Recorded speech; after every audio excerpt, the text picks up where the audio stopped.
ओगरा ने सार्फिन पर गैस बम गिरा दिया। ओगरा ने मुल्क भर में गैस कीमतों में इजाफे की मंजूरी दे दी। सुई नौदन के लिए गैस की कीमत में औसतन 50% और सुई सदन के लिए गैस की कीमत में औसतन 45% इजाफे की मंजूरी दी गई। कीमतों में इजाफे का तलाक़ हुक्म जुलाई 2023 से होगा। गैस की कीमतों में इजाफे का आत्मी फैसला वफाकी हुकूमत करेगी। 45 दिन में हुकूमत ने फैसला ना किया तो नई कीमतें अज खुद लागू हो जाएंगी। और अगर आपको हमारी ये वीडियो पसंद आई है तो लाइक पर क्लिक कीजिए। इंतजार था ना, चलो इस बार वो करते हैं जो इससे पहले किया ही नहीं। किस्मत की आंखों में आंखें डाल के जीतना होगा।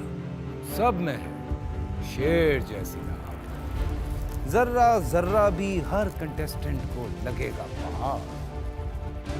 लड़खड़ाना नहीं है, खोल दो अपने पंख अगर आसमान छूना है।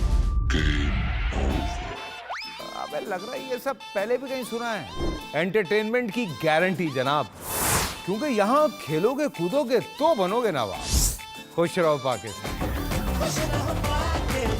खुश रहो पाकिस्तान बुध और जुमेरात शाम 7 बजे सिर्फ बोल एंटरटेनमेंट पर। सब्सक्राइब करें और बेल दबाएं ताकि कोई खबर रह न जाए।